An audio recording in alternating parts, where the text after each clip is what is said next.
বিগত কয়েকদিন ধরে সামাজিক যোগাযোগ মাধ্যমগুলোতে দুটো বিষয় খুবই ভাইরাল হচ্ছে।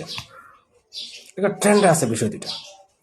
এটা হচ্ছে তারেক জিয়ার আই হ্যাভ এ প্ল্যান, একটা হচ্ছে ফ্যামিলি কার্ড। এখন আই হ্যাভ এ প্ল্যান যে তারেক জিয়া বলছিল, তাহলে ধরে নিতে হচ্ছে যে এই ফ্যামিলি কার্ডই ওনার প্ল্যান। যদি সেটা হয় তাহলে দুটো কথা একটু বিশ্লেষণ করে বলতে হয়। একটু সময় নিয়ে শুনে যান আমার কথাগুলো।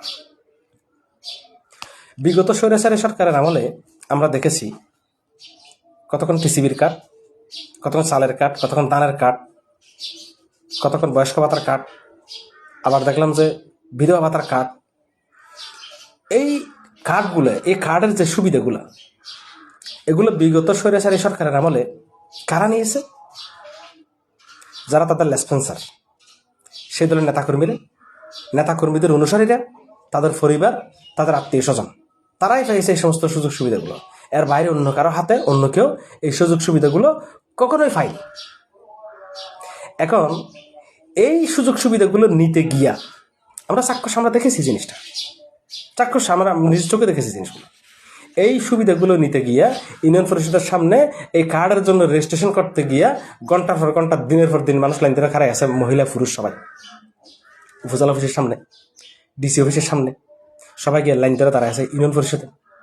একেবারে চকিদার থেকে শুরু করে, মেম্বার থেকে শুরু করে, চেয়ারম্যান থেকে শুরু করে এমপি পর্যন্ত যতগুলো লোক আছে, প্রত্যেকটা লোকই এই সুবিধাগুলো দিছে কাদেরকে? তাদের যারা আত্মীয় স্বজন, তাদের যারা লেসপেন্সার, চোখ বন্ধ করে যারা তাদেরকে অনুসরণ করে, তাদেরকে দিছে। এই সুবিধাগুলো নিতে গিয়ে কতজনের যে চাকরি চলে গেছে, কতজনের যে আইন কেমন সুবিধা হয়েছে এই যে ফ্রি কার্ডগুলো পাওয়ার জন্য। কি পরিমাণ সুবিধা হবে এখানে, সেটা নিয়ে একটু আলোচনা। বাংলাদেশে বর্তমানে জাতিসংঘের হিসেব অনুসারে প্রায় 18 কোটি, 18.5 কোটি মানুষ। এখন জাতিসংঘের রিপোর্ট অনুসারে, জাতিসংঘের যে জনসংখ্যা পরিসংখ্যান ব্যুরো, এই পরিসংখ্যান ব্যুরোর হিসাব মোতাবেক 4.5 জন একটা ফ্যামিলি হয়। এখন 5 জন করেও যদি ধরি, তাহলে বাংলাদেশে প্রায় এই 18.5 কোটিতে 18 কোটি ধরলাম আমি, 18 কোটি মানুষের প্রায় 3,60,00,000 পরিবার, 3,60,00,000 পরিবার। তাহলে তার যে বললো 5 লক্ষ পরিবারকে ফ্যামিলি কার্ড দিবে, তাহলে বাকি 3 কোটি পরিবার, 3,10,00,000 পরিবার কি মানুষ জনে বেশি আসছে এখানে এই দেশে? তাদের দরকার নেই।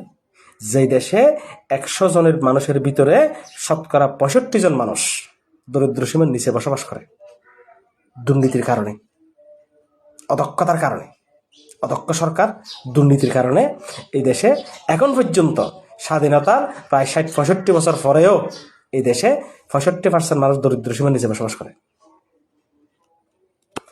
এখন আপনি কি ওই কথাটা বলতে পারতেন না যে মান্দাত্তার আমলের যে ফ্যামিলি কার্ড, মান্দাত্তার আমলের যে কার্ড নিয়ে যে ধরনের ব্যবসা, রাজনৈতিক ব্যবসাগুলো, এগুলো বাদ দিয়ে এই কথাটা বলা যেত না যে আমি নিত্য প্রয়োজনীয় যে সমস্ত দ্রব্য আছে সেগুলো মানুষের জন্য সহজলভ্য করে দিব।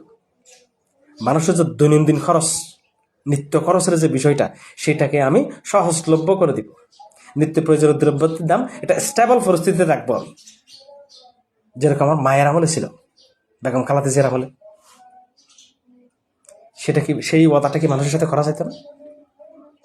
আর যে ফ্যামিলি কার্ড যে দিবে, ফ্যামিলি কার্ড যে দিবেন, এই ফ্যামিলি কার্ডের যে টাকাটা, এই বিশাল অঙ্কের টাকাটা, এটা আসবে কোথা থেকে? কে দিবে এই টাকাটা? কোথেকে আসবে এই টাকাটা? এত যে হাজার হাজার কোটি টাকা যে প্রতি মাসে মাসে মানুষকে দেওয়ার জন্য ওয়াদা করতেছেন সবাই, এই টাকাটা কোথেকে আসবে? কার বাপের জমিদারি আছে যে কার বাপের জমিদারি থেকে টাকাটা আসবে মানুষকে দিবেন যে টাকাগুলো? তা না করে সরকারিভাবে সিস্টেম করে, এই সিস্টেমটা করা যায় না যে নিত্য প্রয়োজনীয় দ্রব্যগুলোর দাম বাড়ানো যাবে না, নিত্য শাকসবজির দামগুলো বাড়ানো যাবে না, যে কোনো উপায়ে সরকার প্রয়োজন হলে ওখানে বুতুর্কি দিবে। আমরা যদি সরকার গঠন করতে পারি তাহলে সেখানে বুতুর্কি দেব, কিন্তু দামটা নির্দিষ্ট একটা পরিস্থিতির, নির্দিষ্ট একটা স্টেবল সিস্টেমের ভিতরে থাকবে। এটার বাইরে যেতে দেয়া যাবে না। যত প্রকারে যত ধরনের বুতুর্কি ওখানে দিতে হয় আমরা সেভাবেই দিব, সেভাবেই করবো। এই ওয়াদাটা সাধারণ মানুষের সাথে করা যায় না? এই ওয়াদাটা করে দেখেন তো একবার, ভোটের মাঠে কি হয় আপনাদের জন্য। অসাধারণ একটা পরিস্থিতি সৃষ্টি হবে আপনাদের জন্য।